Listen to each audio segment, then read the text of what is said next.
In this video, we shows that how the slope of a line used to interrupt the speed of a moving object. The speed of a moving object it can be found by using the slope of a line. Here we shows the steeper slope. If the distance is changing very fast with short interval of time, this makes the steeper slope. So a very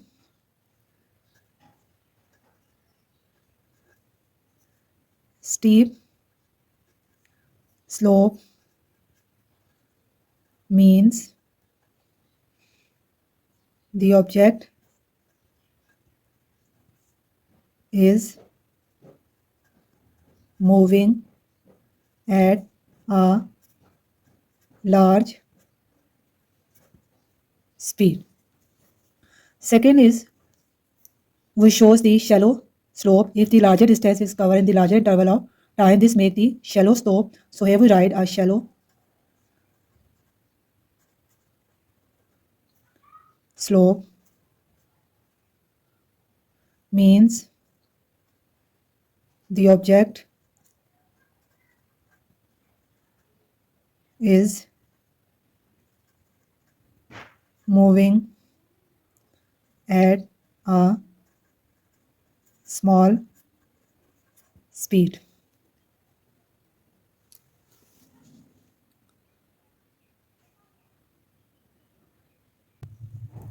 In this video, we discuss the numerical related to the distance time graph. In this distance time graph, the change in the distance move an object during a time interval are shown in the figure.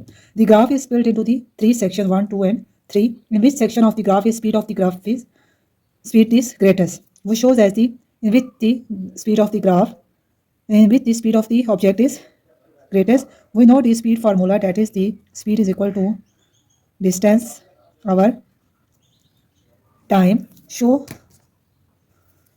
here is the first section. The graph shows that this is the steeper slope and this is the shallow slope, and this is also mid between the shallow and steeper slope. So the steeper slope shows that here is the speed is greater and the shallow slope shows that the speed is lower. So we know that if the graph is like that, this is this time axis and this is the distance axis.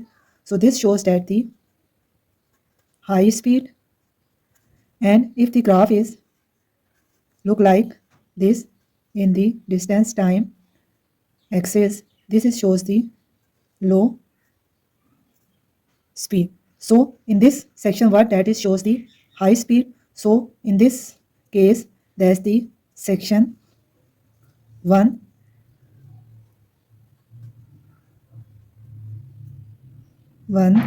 shows the speed of object is greater because it make the steeper slope.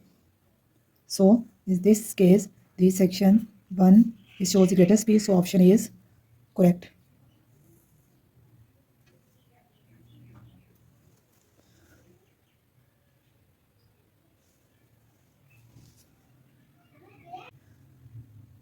In this distance time graph, now we discuss another numerical. Which of the line on the following distance time graph represent the object that travel the greatest distance? Line A, line B, both objects travel the same distance.